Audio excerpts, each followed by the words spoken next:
Hi, and welcome to the City Biz audience for our American Democracy Forum interview with Pedro Silva. Welcome, Pedro. I want to start our discussion just by making a quick introduction. Pedro was among the first people that I connected with when I joined the Bridge Alliance in 2022. And we were part of Jedi's for Democracy retreat in upstate New York. And it was a really great opportunity for me to be introduced to the bridging field. But it also gave me maybe a false sense of the representation of all Americans within the bridging field because it was intentionally diverse. And since then, I've been really attuned to the efforts that we're making to try to make it a more inclusive movement. So I just wanted to start out by just bringing that up and asking you, Pedro, if you have any thoughts to introduce yourself and how you fit into the movement in that context. Yeah, well, thanks first of all for having me here.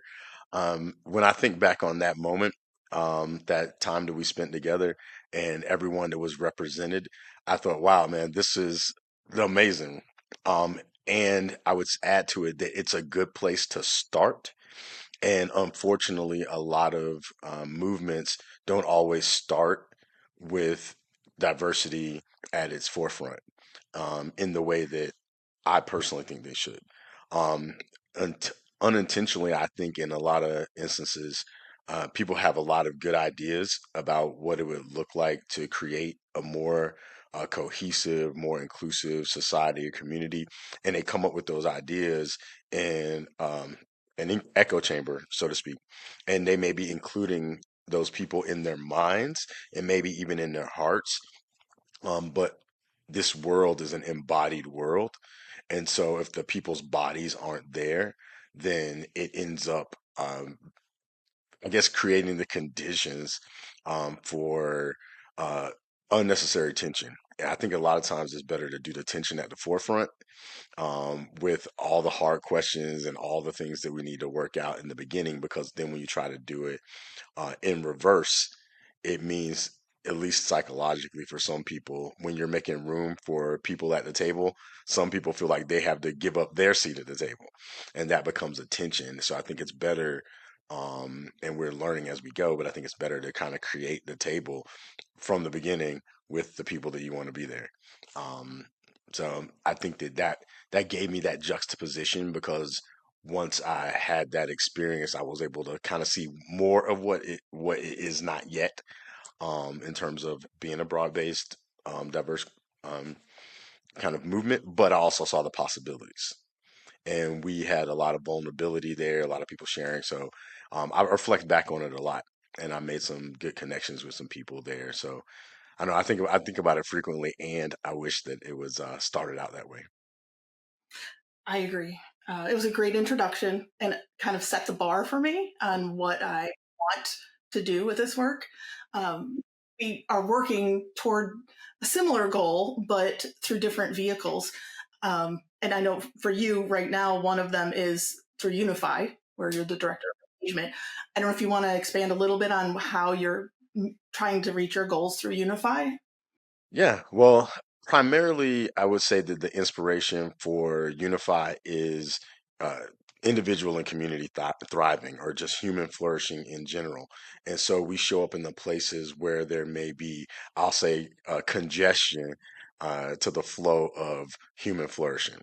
And that can manifest in a lot of ways. That can manifest in uh, place-based organizing with different groups. Like we have a group in the Boulder County area that is actually white people who are raising black children, because that just so happens to be a kind of a touch point here in the community, where a large portion of the black community either has one or two white parents. The children usually have one or two white parents.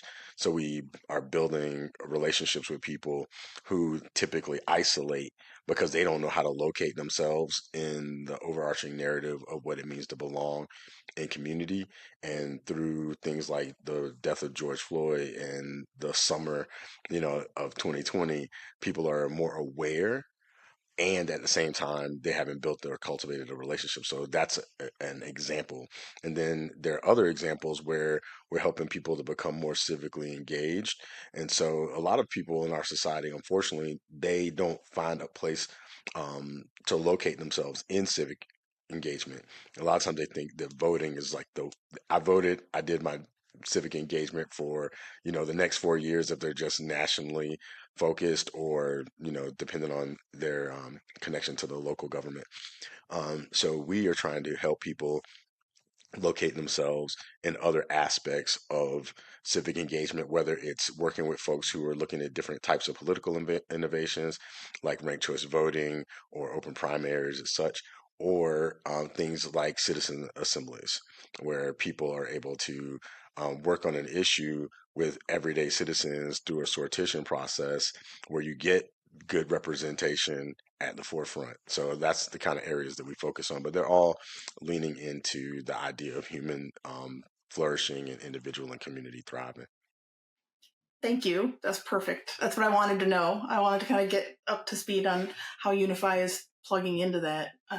I know that one of the other areas where we both are connected to the bridging field is through the BMAC sectors engagement group, and trying to figure out how to show folks how bridging can show up in different areas of their lives. And like you said, people recognize that it's a tool for civic engagement that's outside of just voting.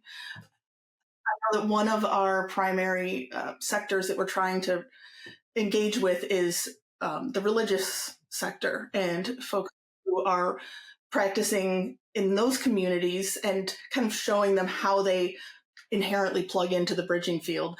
I don't know if you want to expand a little bit about your connection to the religious community and how that manifests in your work.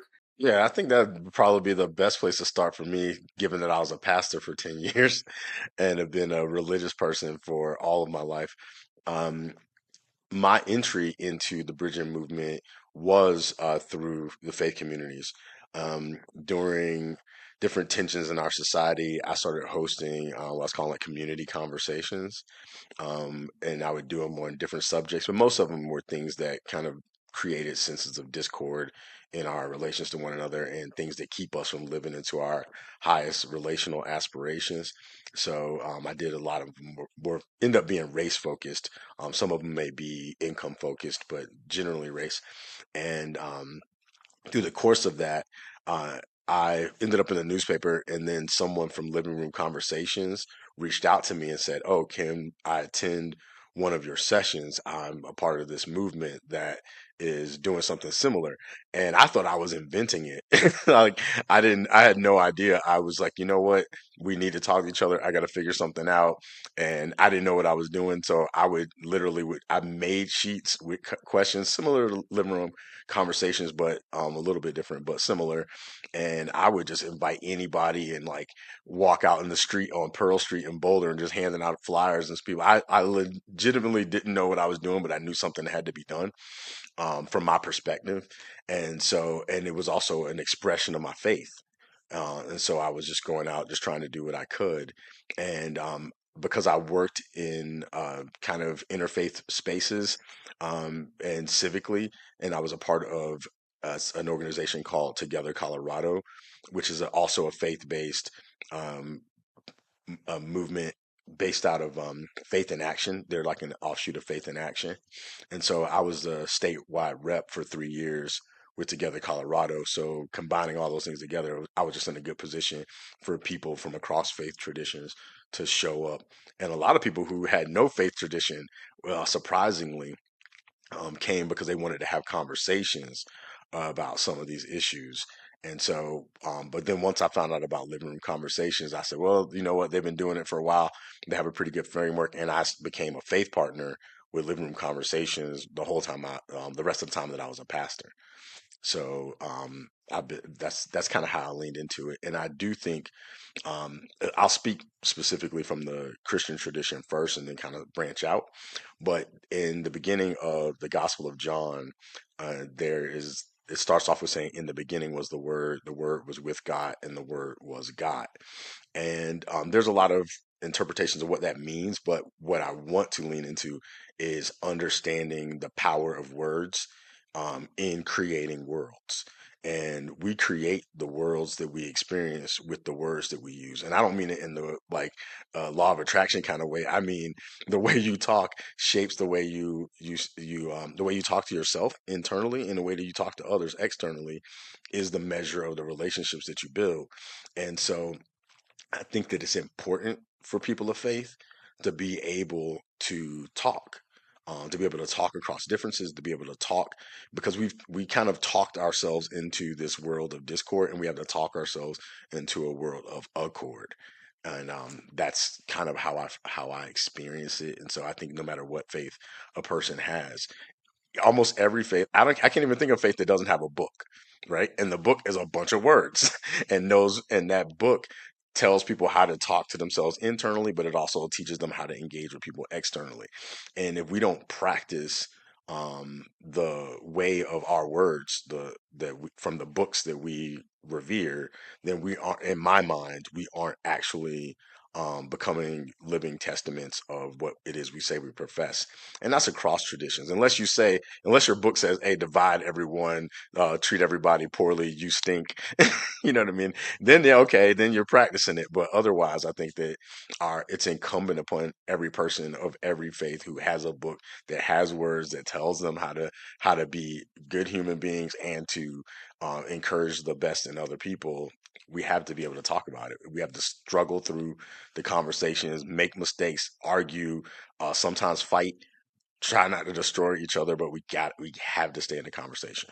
I I struggle with that sometimes as someone who's not of a religious tradition, uh, just because there is such an appeal to me to those who are trying to live into the word of, like you said, I don't know of a lot of people or traditions at all that aren't like at their core trying to teach compassion and mindful speech. And so I really want to be in communion with those folks, even if I'm not part of their worship tradition. And one of the challenges I feel like, because it's a great sense of community, to be part of a church. And that's something that I see and I think, okay, I would love to be part of that. I think there's a lot of opportunity in American discourse for people of faith to live it out in their communities, but there's a lot of hesitation because people are afraid of being proselytized, or maybe people realize that they're not there for the same reasons and maybe exclude them. And then there's also the whole, this is our space where we can feel comfortable as members of this faith tradition. I'm wondering if you have any thoughts about how religion can, better integrate itself into secular society so that we can maybe bridge these divides a little better. Yeah. Well, I like the way I think you said worship community or place of worship. And I think that that's an important distinction because when people worship in different ways, like people say that they're not religious, they're not a part of faith community, different things like that. I personally believe, and some people will dispute this, that humans are intrinsically religious. They might not have a faith community, they might not have a worship style, but they're intrinsically religious because the word for religion, religio, it means just to bind.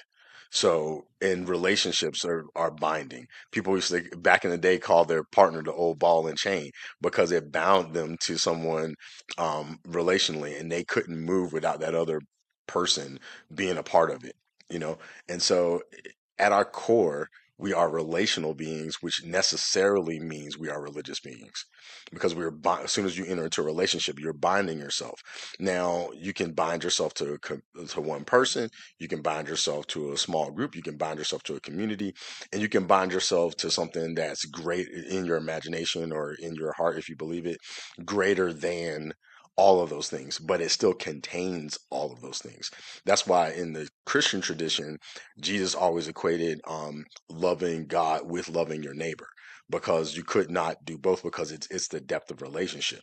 So if you're relating to God, you're going to relate to people, and that's just how it is. In other traditions, which I have intimacy with, like the Quran and Islam, and also Judaism, because my mom converted to Judaism and her sister converted to Islam. And so I've been around both of those traditions and know, even in Islam, which is for a lot of people don't know, is probably initially, at least at that time when it emerged in the world, one of the more progressive traditions because of what it put an end to and also what it started. And it also looked at other people with especially Jews and Christians and another group they call Sabians. They called them people of the book. And so those they all had a book. They acknowledged that, and they acknowledged that the different faith communities were emerging from a similar lineage or the same lineage, and therefore they didn't convert people of the book.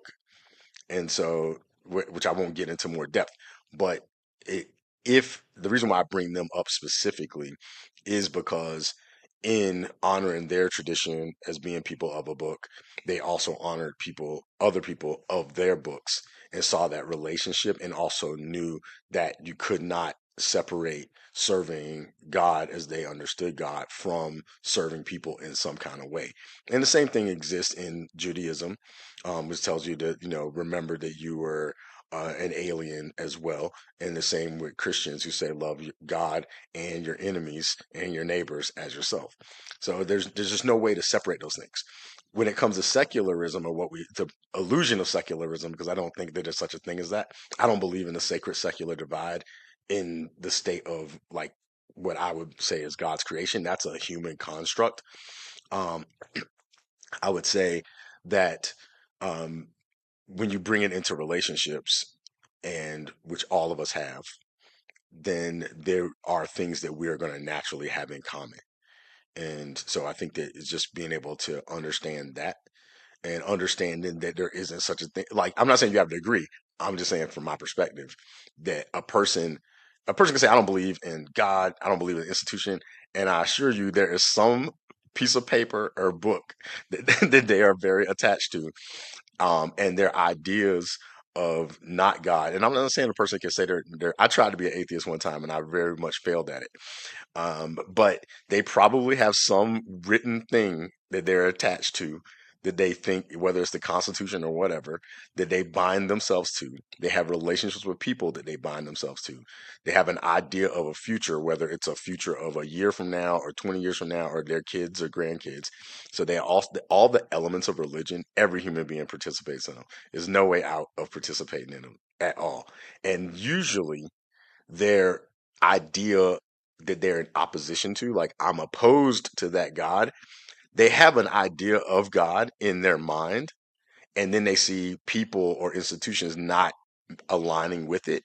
And so I think it's like the real thing that's going on with a lot of people is like, if that's what God is, I'm opposed to that.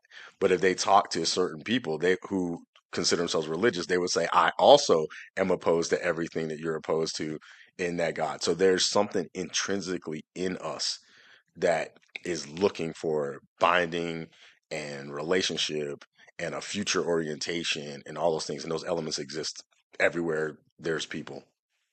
And the more we get to see that, the more we'll be able to connect with each other and just say, oh, that's how you do what I'm doing.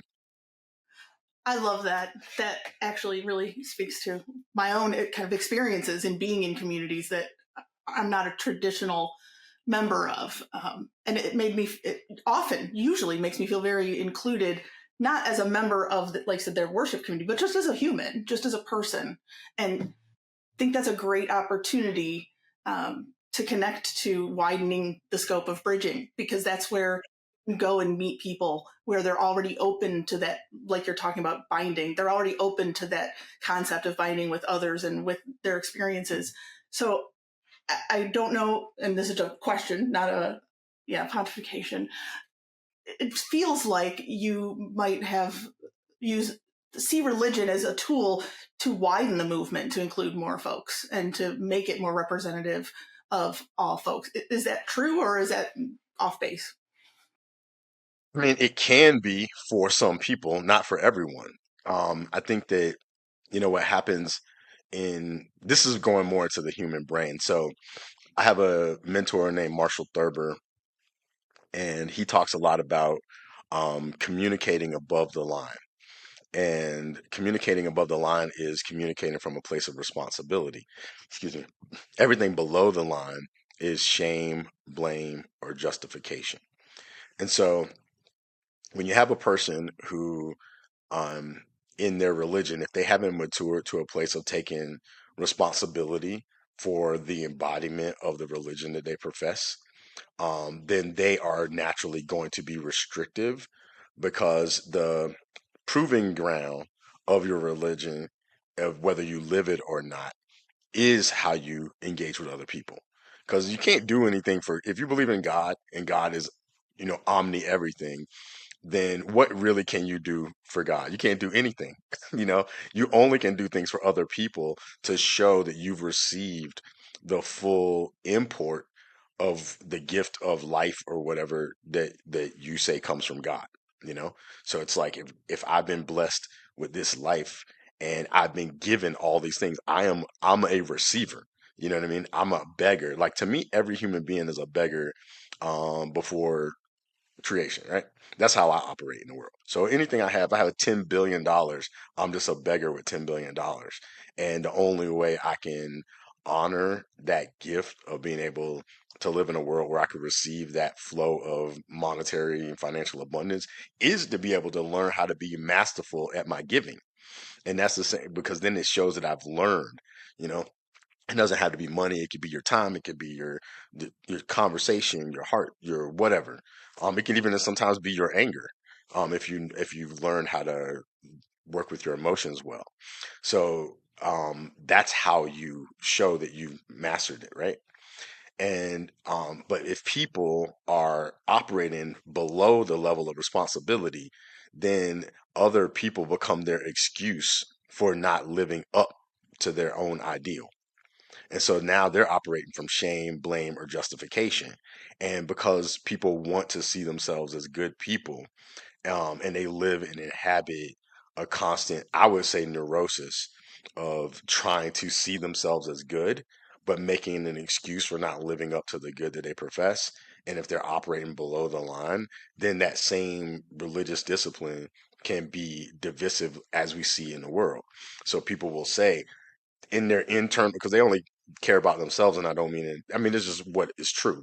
They just care about themselves and how they perceive themselves, and so they want to see themselves as a good person. But it's like the way their brains are functioning is like, I would be a good person. I'd be the best person if it wasn't for all of these people, and then they start finding all the people that with whom they cannot relate because they're being like relationally lazy, and so they find all the people that keep them from being the awesome person they would be if it wasn't for them, and and in their way they're placating this idea of God that they think is judging them.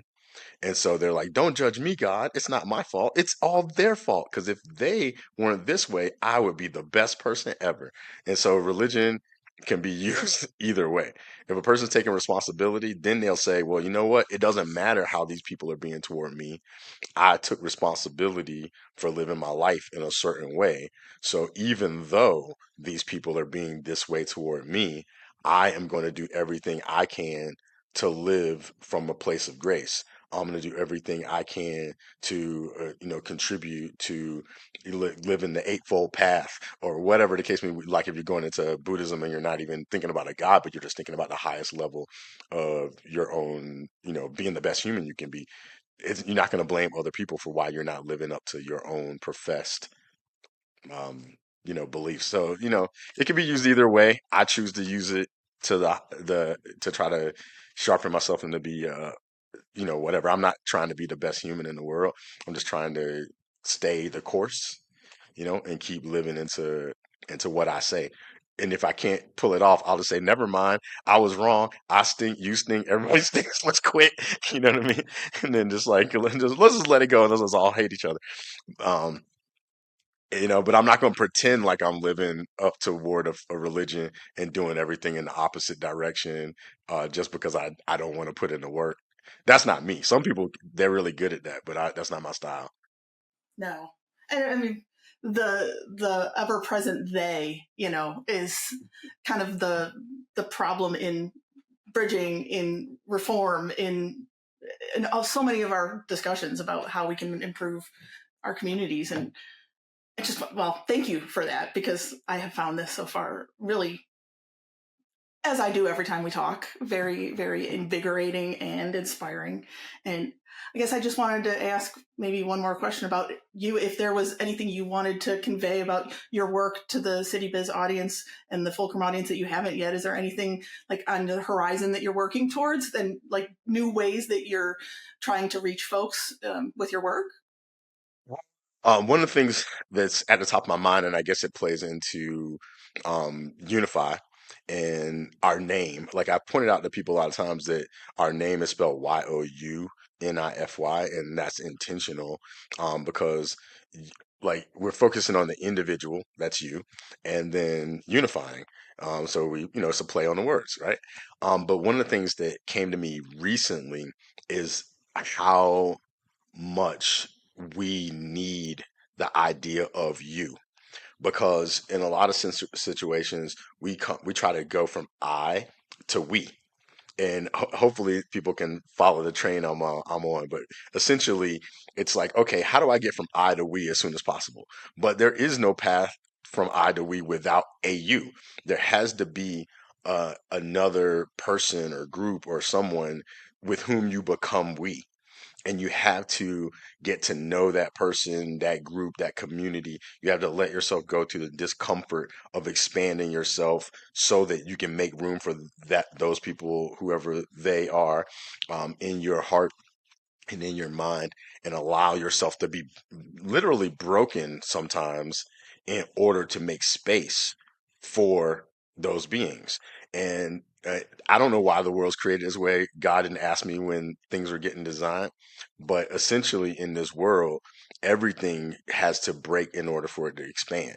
If you want to get bigger muscles, you have to make tears in your muscles that then get filled in.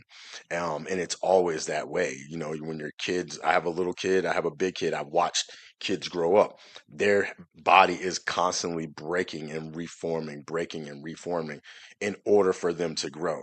Their minds are constantly, when they engage new ideas and they go through that space of cognitive dissonance, it's constantly breaking and reforming, breaking and reforming. That is how things grow in this material world.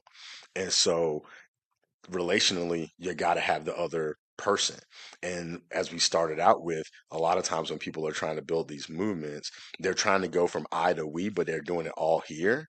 And so they're like, how do I go from me to we, or I to we? And it sounds lovely, it sounds beautiful and all that. But when the other person is an idea in your mind, then all the thing you can do is rely on unconscious biases, preconceived notions, all these other things, which too many of us do. Too many of us, I mean, with good intentions, we we think we're thinking of people, but we're really just thinking of ideas of people. We're thinking of avatars that we either saw and amalgamated from television, or somebody we used to know, or whatever the case may be. So I really want to put a strong emphasis on you. Like, you, whoever the other person is you want to be with, be a we with, is super, super important. If there's not another person, because hopefully this is making sense, because I know the words kind of sound a little weird the way I'm talking, but it's like I am a you to someone. You know what I mean? From their angle, from their perspective, I'm the you. And from my perspective, they're the you. And in order for us to be we have to get broken apart and make room for each other in each other's lives and become completely different people. And I think that that's what a lot of people have a fear of. We think of ourselves and others as static beings because we have made an idol, for lack of a better word, using a religious term, of the illusion of permanence. There is no permanence, but we want it so badly. We want to believe that we're permanent. We want to believe someone else is permanent. We want to believe institutions are permanent. None of them are. And so even just evolving as humans, as a species, we're going to have to constantly break apart and come back together, break apart and come back together. So doing that individually, intentionally evolving with a you and another you becoming a we, that's the sweet spot that I'm in right now, in terms of how I'm approaching. And a lot of that's come from some recent experiences I've had. And yeah, I guess that's where I'd leave it. Yeah, you can't skip a step. Yeah, you can't skip a step. Thank you, Pedro. I think we're time. But thank you to the City Biz audience. Thank you, Pedro. Yeah, thank you so much for joining.